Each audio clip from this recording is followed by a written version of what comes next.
नमः संस्कृता मित्रों, आज संस्कृत ज्ञान धारा में आपका बहुत बहुत स्वागत है। मैं आज कुछ संस्कृत के प्रश्न उत्तर लेकर आई हूँ, तो आइए शुरू करते हैं। तो पहला प्रश्न ये रहा,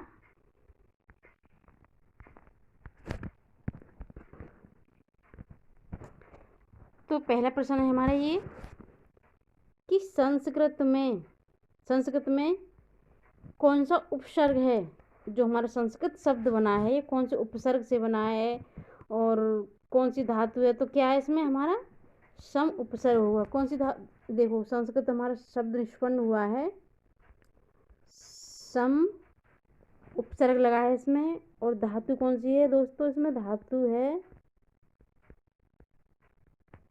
धा। कौन सी धातु है, धा। और प्रत्यय ये भी पूछा है संस्कृत में कौन सा प्रत्यय, तो इसमें कौन सा प्रत्यय है, की प्रत्यय। कौन सा प्रत्यय इसमें संस्कृत में, की प्रत्यय है। ठीक है, तो हमारा संस्कृत में कौन सा उपसर्ग है, सम उपसर्ग है। प्रश्न नंबर आगे, प्रश्न नंबर 2 है, व्याकरण में कौन सा प्रत्यय है।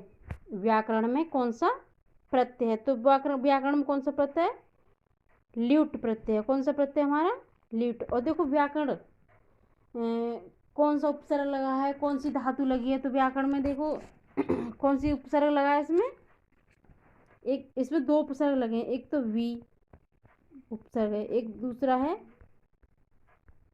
आंग उपसर्ग। कौन सा है, एक वी उपसर्ग है और एक आंग उपसर्ग है। और इसमें धातु कौन सी है, इसमें क्री धातु है। कौन सी धातु है, क्री धातु। और ल्यूट प्रत्यय, तो व्याकरण में कौन सा प्रत्यय है, ल्यूट प्रत्यय हो गया। वी उपसर्ग है, आंग उपसर्ग है। इसमें दो दो उपसर्ग लगे हैं, कितने, दो दो उपसर्ग हैं। और धातु है हमारी क्री धातु। ठीक है, प्रश्न नंबर आगे, संस्कृत व्याकरण के त्रिमुनि कौन कौन कहे जाते हैं। जो संस्कृत व्याकरण है उसके त्रिमुनि कौन कौन हैं। तो संस्कृत व्याकरण के त्रिमुनि हैं, देखो, पाणिनि, कात्यायन, पतंजलि। और पतंजलि को हम क्या, कात्यायन को भी क्या नाम है इनका नाम, भर रुचि। कात्यायन को भी हम वरुचि के नाम से जानते हैं। पाणी को पाणिपुत्र कह देते हैं इन्हें।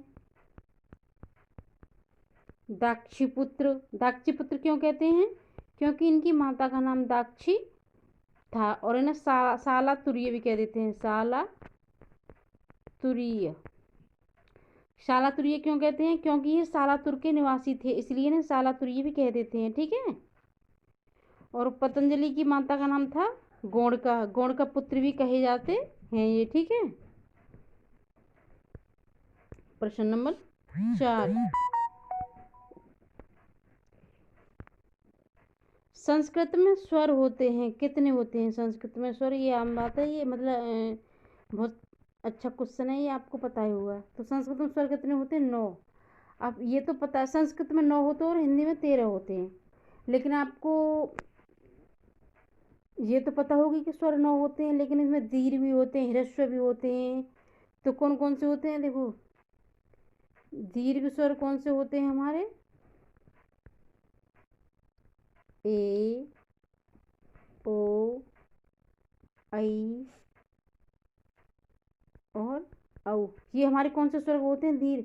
दोस्तों इनका, इन स्वरों का जो 4 स्वर हमारे दीर्घ हैं, इनका कभी ह्रस्व नहीं होता, ये मूल दीर्घ हैं इनका कभी। और इन्हें मिश्रित स्वर भी कहते हैं, क्योंकि ये दो स्वरों को मिले से, जैसे, चलो पहले ये बताती हूँ आगे। अब देखो इसमें ह्रस्व स्वर कौन से हैं, आ, ई, उ, री और री। कितने ह्रस्व स्वर, कितने, 5। इन्हें हम मूल स्वर भी कह सकते हैं, मूल स्वर।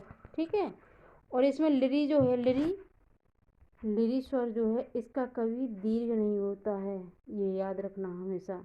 इसका दीर्घ नहीं होता है, इसका विलुप्त होता है, ह्रस्व तो होता ही है, लेकिन इसका कभी दीर्घ नहीं होता है। ठीक है, तो ये कितने हो गए? 5 स्वर हमारे क्या होते हैं? ह्रस्व होते हैं, इन्हें मूल स्वर कहा जाता है। क्या कहा जाता है? इन्हें मूल स्वर कहा जाता है। इनकी संख्या कितनी है? 5 है। ठीक है। और इनके भेद भी होते हैं। इनके भेद जो आ ई उ री है, ये इनके भेद कितने होते हैं? 18 होते हैं, क्योंकि इनका दीर्घ भी हो जाता है, ह्रस्व तो है ही नहीं, ये इनका प्लुप्ति होता है। री ऐसी है कि इसका कभी दीर्घ नहीं होता, तो इसके 12 भेद रहते हैं, क्योंकि ये ह्रस्व है और 6 भेद इसके हो गए ह्रस्व को, 6 भेद प्लुप्त के हो गए, तो कितने हो गए? 12। ठीक है। प्रश्न नंबर आगे देखते हैं।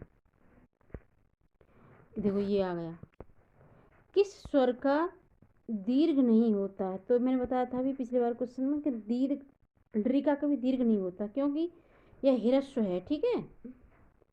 प्रश्न नंबर आगे देखो, यह है श का उच्चारण स्थान है। अब उच्चारण स्थान कितने होते हैं?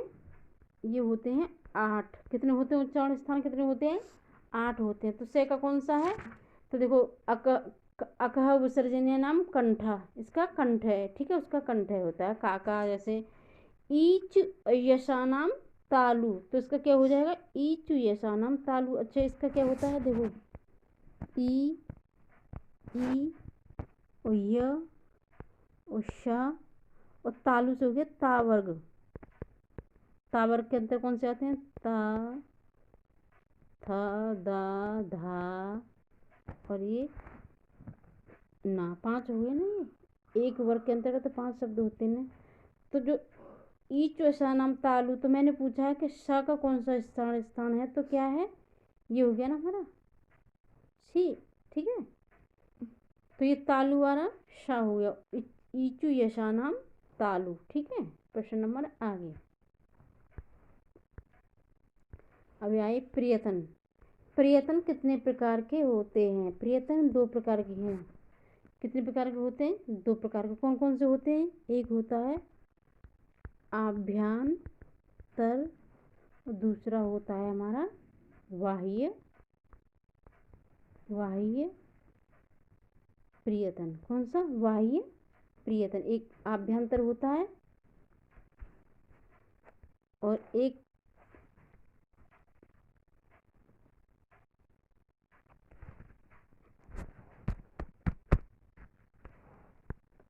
तो एक आभ्यंतर 2 होते हैं। ठीक है। थोड़ी वो हो गया था। तो 2 प्रकार के होते हैं। तो आभ्यंतर प्रियतन जो होते हैं हमारे, ये 5 प्रकार के होते हैं। कितने के होते हैं? 5 प्रकार के। कौन कौन से होते हैं? ईस स्पष्ट, जिसमें 25 वर्ग जो होते हैं, का वर्ग, ता, छा वर्ग, ता वर्ग, टा वर्ग, ये होते हैं जो हमारे 5 आ जाते हैं। ठीक है। ईसत स्पष्ट होते हैं जो थोड़ी कम वायु, कम आवाज, कम ध्वनि बोले जाते हैं। जैसे अंतस्थ हमारा है, ये क्या है हमारा? ईसत स्पष्ट। और ईसत विव्रत कौन सा है हमारा? तो वो है हमारा ऊष्म। ठीक है।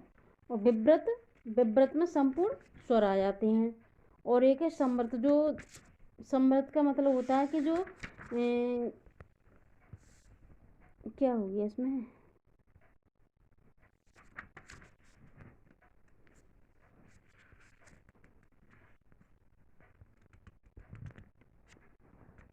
क्या हो गया?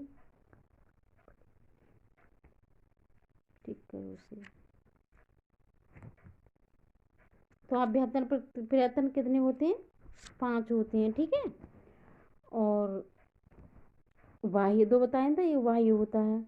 तो बाह्य के भेद कितने होते हैं? 11 प्रकार का होता है। वो 11 प्रकार का होता है। जैसे नाद, संवार, नाद, घोष, ये होते हैं 11 प्रकार के। बताऊंगी आगे विस्तार से पढ़ाऊंगी तब। ठीक है। अयोगवाह। अयोगवाह होते क्या हैं? अयोगवाह किसे कहते हैं और ये कितने प्रकार के होते हैं? तो ये 4 होते हैं। अयोगवाह 4 होते हैं। तो जिनकी गिनती व्यंजनों में उन स्वरों में की जाए, उन्हें क्या कहते हैं? अयोगवाह। देखो कौन कौन से होते हैं। एक तो होता है अनुस्वार, इसका निशान क्या होता है, ऐसे विसर्ग, ये विसर्ग, अनुस्वार विसर्ग, और ये होता है हमारा जिह्वा मूलीय, जिह्वा मूलीय। फिर होता है उपध्मानीय। ठीक है, तो ये इनका क्या मतलब होता है, देखो उपध्मानी, जिह्वा मूली को समझाती हूँ पहले मैं। जो जिह्वा मूली है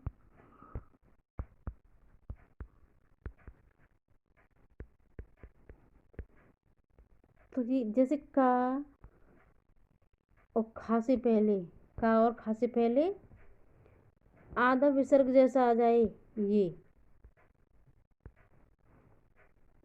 आ जाए जैसे, तो इसे हम क्या कहते हैं, जिह्वा मूल्य कहते हैं। ऐसा ही उपध्मानीय का, उपध्मानीय और जैसे पा के बाद आधा विसर्ग जैसा आ जाए, फा के पहले आधा विसर्ग जैसा आ जाए, तो इसे क्या कहते हैं, उपध्मानीय। ठीक है, तो अयोगा कितने होते हैं, 4 होते हैं। ठीक है, संस्कृत में 4 होते हैं। प्रश्न नंबर आगे देखते हैं। सत्र शानच प्रत्यय की संज्ञा होती है, तो इसकी क्या संज्ञा होती है, सत संज्ञा होती है। मैं संज्ञा भी पढ़ाऊंगी किस दिन, सारी संज्ञाएं, तब आपको जैसे कि गुड़ संधि की क्या संज्ञा होती है, उपधा की, ये जो है ये सारी संधि मैं पढ़ाऊंगी। घी संज्ञा कौन सी होती है, घा की क्या संज्ञा होती है, तब जी इन्हें मैं पढ़ाऊंगी विस्तार से। ठीक है, तो सत्य सानच की क्या संज्ञा होती है, सत संज्ञा होती है।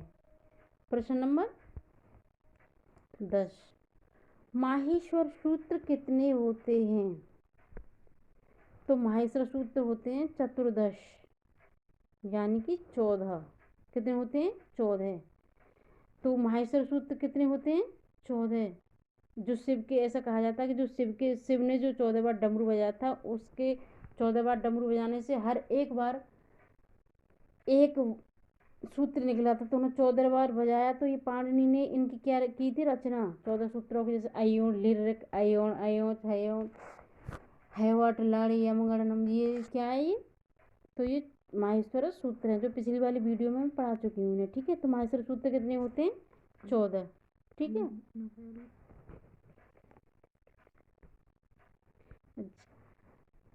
तो ये में आज की इसमें 10 ही प्रश्न थे, और जो माहेश्वर सूत्र वगैरह इसकी लिंक नीचे डिस्क्रिप्शन में दी गई है, आप देख लेना। तो आज के लिए इतना ही। नमः संस्कृत।